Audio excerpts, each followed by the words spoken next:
Hello friend, કેમ છો? તો સ્વાગત છે મારા નવા બ્લોગમાં. અને આજે આપણે બનાવવાના છે પાકના લાડવા. તેમના માટે અહીંયા આપણે લોટ પણ લઈ લીધો છે. અને તો તમે મારા વિડીયોમાં કન્ટિન્યુ જોડાયેલા રહેજો, કારણ કે અમે જે રીતના પાકના લાડવા બનાવીએ છીએ તે તમારી જોડે શેર કરીએ છીએ. તમે પણ જરૂરથી કોમેન્ટ કરજો કે તમે કઈ રીતના બનાવો છો. તો ચાલો આપણે કન્ટિન્યુ વિડીયોમાં જોડાઈ રહેજો. આપણે બનાવવાની શરૂઆત કરીએ પાકના લાડવા. અહીંયા આપણે ચૂલા ઉપર છે ને કઢાઈ મૂકી દીધી છે ને આપણે એમાં નાખવાનો છે 1 વાટકો કરકરો લોટ,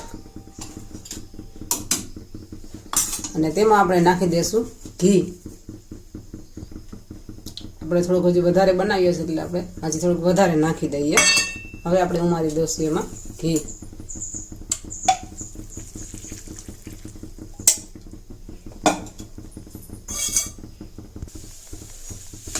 તો આમાં બધું જો આ રીતના બધું મિક્સ કરી દીધું અને ઘી બધું એમાં એડજસ્ટ કરી લીધું. હવે જેમ લોટ શેકાઈ જશે ને એમ બધું ઘી છૂટું પડતું જશે. કારણ શિયાળામાં છે ને આવું બધું ખાવામાં છે ને બહુ જ સારું, એમ કે તાકાતવાન કહેવાય. આવું બધું છે ને શિયાળામાં જ ખાવું સારું, એમ કે પછી ના પચે આ લોટ. અત્યારે ગમે એવું તમે ખાવ ને તો પચી જાય.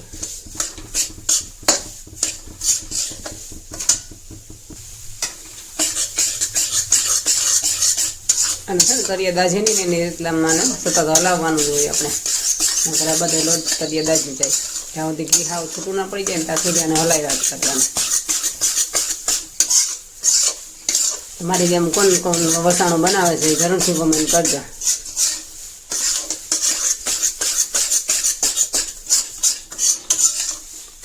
અને તમે કઈ રીતના બનાવો છો તે જરૂર કોમેન્ટ કરજો, એટલે મને ખબર પડે. આમ તો જો કે બધાને બધે વસાણું આવડતું હોય, પણ બધાની રીત અલગ અલગ હોય બનાવવાની.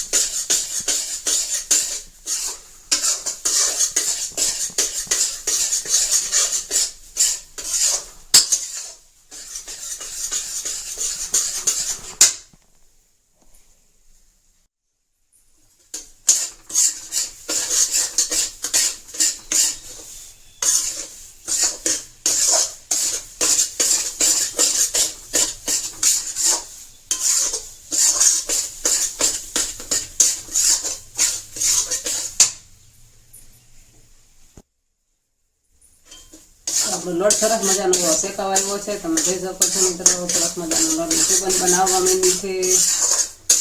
અને સેજ આપણાનો રંગ બદલે ને ત્યાં સુધી હલાવવાનો છે. તો જો કે વ્હાઈટ હતો એમાંથી સેજ ગોલ્ડન બ્રાઉન રંગ થવા માંડ્યો છે.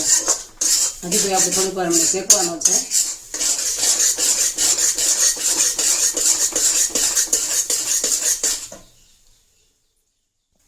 તો આમાં આપણે છે ને આમાં ગુંદ નાખવો છે ને, તો આપણે ગુંદ આખો નહીં નાખીએ, આમ તો ઝીણો જ છે. તો આપણે મિક્સરમાં દરીને પછી નાખશું. એટલે આપણે મિક્સરમાં આને દરી લેવાનો છે.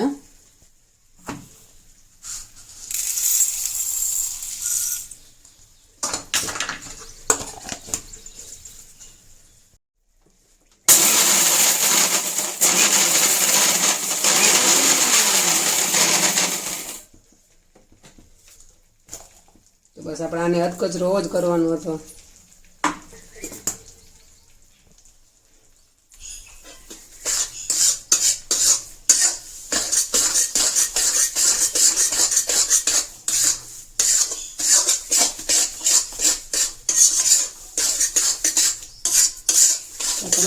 થઈ જશે.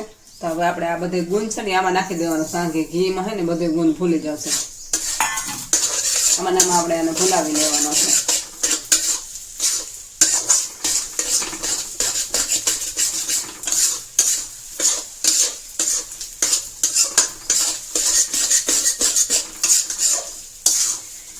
જે આમાં બધે છે ને પાવડર નાખ્યો તો બધે ઉઠી જાય.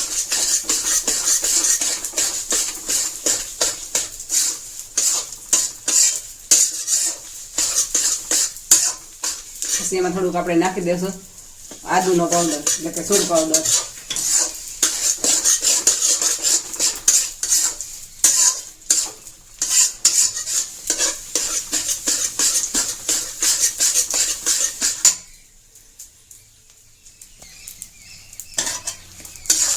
આમાં બધું ગુંદ ને એવું બધું આપણે આમાં નાખી લીધું છે. તમે જોઈ શકો છો આ બધું સરસ રીતે બધું થઈ ગયું છે બધું મસ્તનું. હવે આપણે ઉમેરી દઈશું એમાં થોડુંક ટોપરાનું છીણ.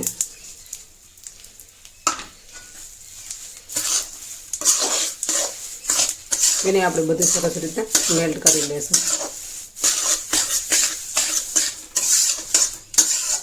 હવે છેલ્લે ગોળ તો છે ને આપણે બધાને છેલ્લે ઉમેરવાનો છે. નકર છે ને આપણે આમાં ચાહણી કડક થઈ જાય ને તો પછી ભાંગીને એવા લાડવા થાય.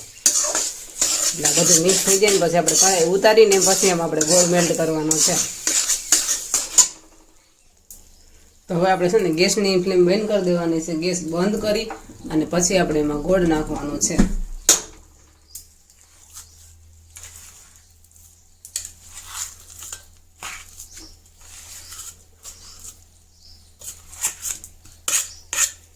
તમે જેટલું ગળું ખાતા હોય એ પ્રમાણે ઓછો કરી શકો. આમ તો 1 વાટ 1.5 વાટ તો છે 1 વાટ તો ગોળ નાખી શકો. તમને જેટલા ગળ્યા ભાવતા હોય એટલું ઓછું. હવે આપણે કઢાઈ ગરમ છે ને તો એમાં આપણે આ ગોળને મેલ્ટ કરી લેવાનું છે.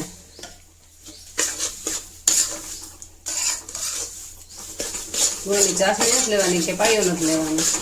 એના રીતના ખાલી મેલ્ટ જ કરવાનો છે. ગરમ કઢાઈ હોય એટલે સરસ મજામાં મેલ્ટ થઈ જશે.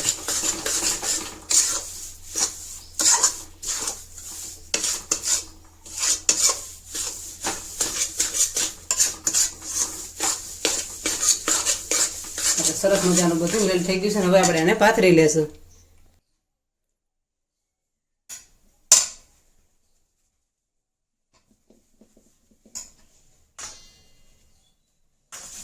આપણે બધી મિશ્રણ છે ને ગરમ છે એટલે કઢાઈ અડાઈ નથી એટલે આપણે આમાં બધી નાખી લેશું.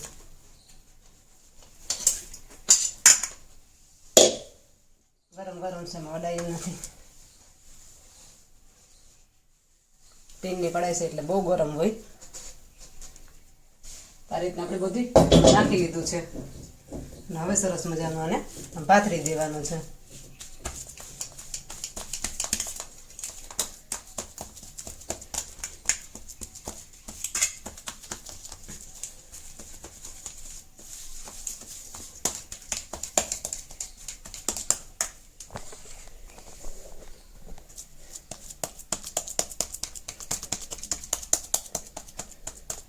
તો મસ્ત મજાનું સરસ પથરાઈ ગયું છે આપણે.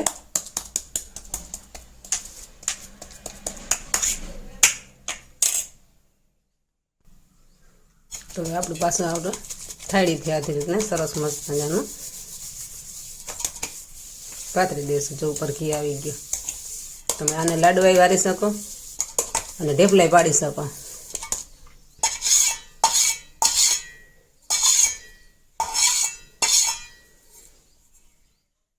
તો આપણે આ રીતના હે ને લાડવા પણ વારી લેવા છે એના. તો મસ્ત મજાના એવા લાડવા બને છે આપણા.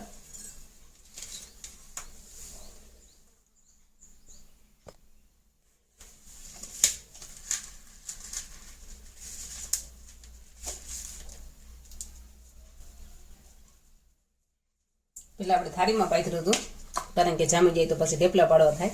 એના માટે આપણે છે ને થાળીમાં પાથરી દીધું. હવે આપણે એને વારીએ છીએ લાડવા. તો તમે પણ મિત્રો જરૂરથી કમેન્ટ કરજો તમે કઈ રીતના બનાવો છો. અમે તો આ રીતના બનાવ્યું એટલે તમારી જોડે શેર કર્યો. અને જો વિડીયો ગમે તો વિડીયોને લાઇક શેર સબસ્ક્રાઈબ કરવાનું ભૂલતા નહીં. અને આવા જ વિડીયો જોવા માટે આ ચેનલને કરી દેજો સબસ્ક્રાઈબ તમે.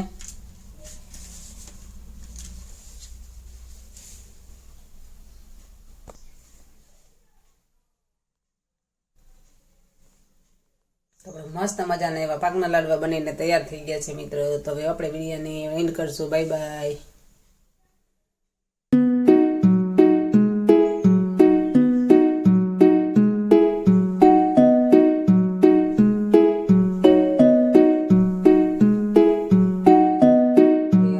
કિલો મોકલું મારા વાલા.